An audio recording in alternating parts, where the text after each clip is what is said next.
Jefferson, just like that. Okay. And I said, sure, Sure, why the not? way you would say if someone called you and said, if I can get you on Oprah tomorrow, will you go? Hell yeah. And so I'll try to take her spot then. No, I said, sure. And then he got the grant and he made me do it. And I didn't know anything about Jefferson except that he was the president of the United States. But here's why I wanted to do it. I had read that he wrote in Notes on Virginia, those who labor in the earth are the chosen people of God, if ever God had a chosen people. And that's my own idea of North Dakota, that those who labor in the earth are the chosen people of God. And I'm very worried about the post-chosen people of God era we're entering, because we're going to become more like Maple Grove.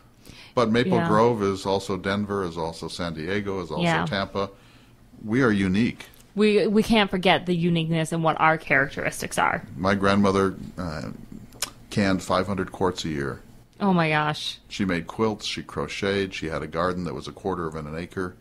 That's amazing. She milked cows. She's what North Dakota is. And now what are we going to be? Yeah, well, and I look, too, then kind of the conversation we just had about women and, all the different struggles and what we're now supposed to be. I mean, there would be a time when I was being taught to sew and to garden and to do all those things. Any little stitching, any little stitching thing I need, I take it to like the dry cleaner. I don't know how to sew a button. But as a professional, you can afford to outsource that. Exactly. And it would be stupid for you to darn socks. You could probably not do it very well. And no take idea a lot of time. Right. Exactly. So that's good that we have that. But you probably have lost something too. We are losing some things. Okay, let's get back to these. The City Mag 10. Okay, who is the most influential person in your life?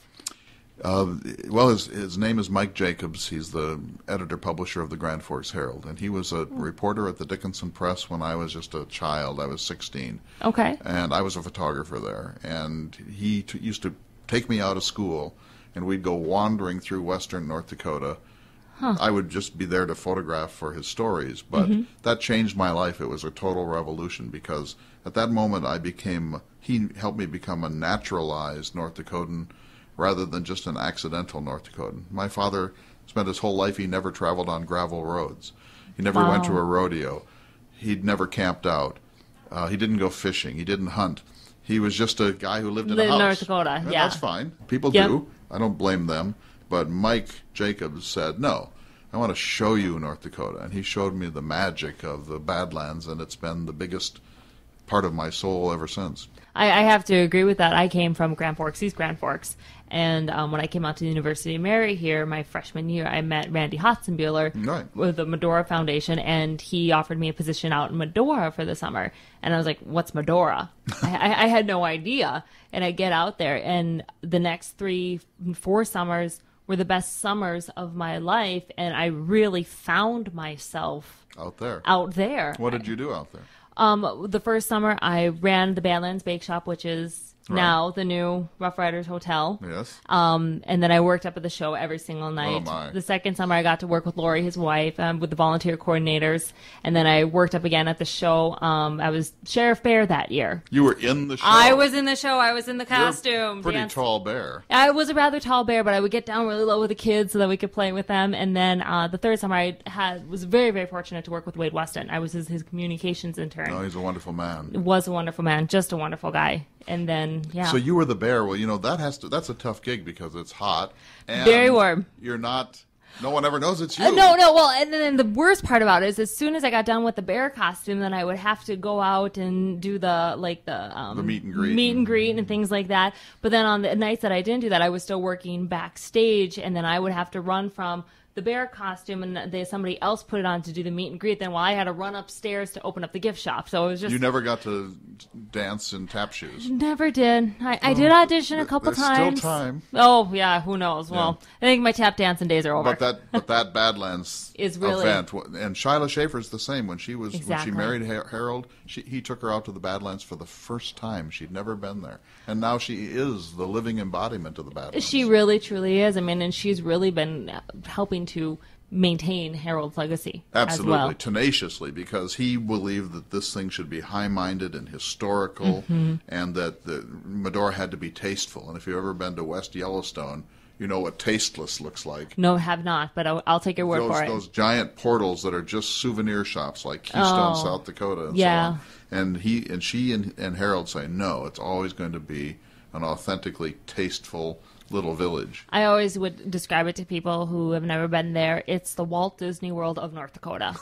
That's how I would say it. It's the Disney World of North Dakota, because you come there and you could forget life and just be a family unit. Absolutely. Is really what you could do. And eat a giant roast, deep fat fried. Yeah, exactly. And go visit the nut lady. I love her nuts. I've never done that. Oh my God. She'll get you on politics for like hours. Oh, every single time my family and we go there, my dad, he's a staunch Republican. Him and her just go with it together because she is too. So, and my mom, the Democrat, walks out.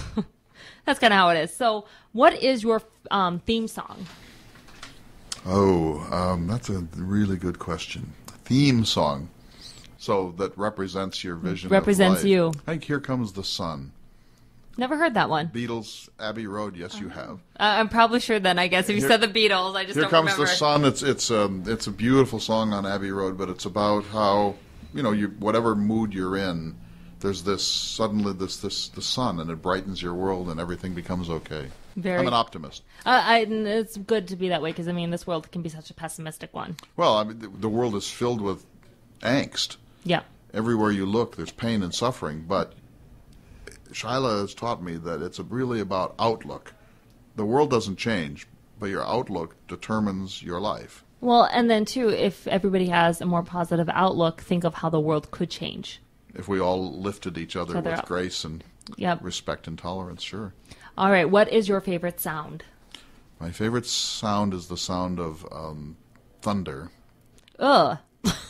Sorry. You don't like thunder? No, because my little dog barks like crazy. It wakes me up at 3 a.m. That's when I like it best, when you're asleep and then you hear the first clap of thunder you don't really get, but the second one wakes you up, and then it forces you out into the window to look at the dawn thunderstorm. There's nothing like a prairie thunderstorm.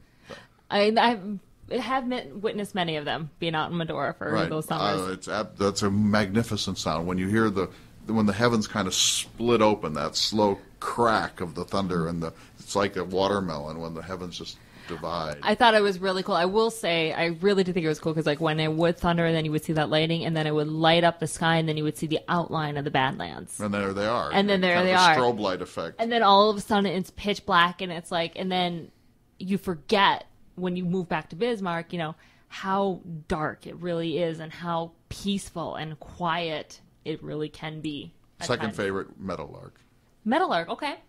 The meadowlark. I have a meadowlark in my backyard that's one of the loudest meadowlarks on Earth. I don't know if it's on steroids or what, but it is. Meadowlark-roids. Yeah. That's what it would be. Oh, wow. We've got 29 minutes. We're at 29 minutes. So we got one more quick minute here.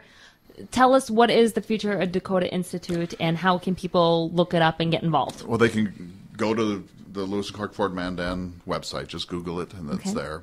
We have several documentary films coming. We publish 3 to 5 books a year. We just published George Sinner's memoirs, former Governor George Sinner. Okay.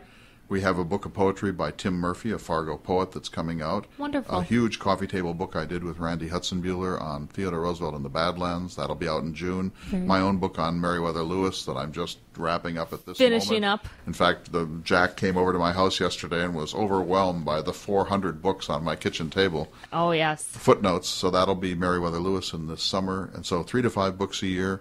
Our 9/11 symposium coming up in the fall. My dream is to write a book every other year for the rest of my life and do about 15 or 20 documentary films that change the way North Dakotans think of themselves.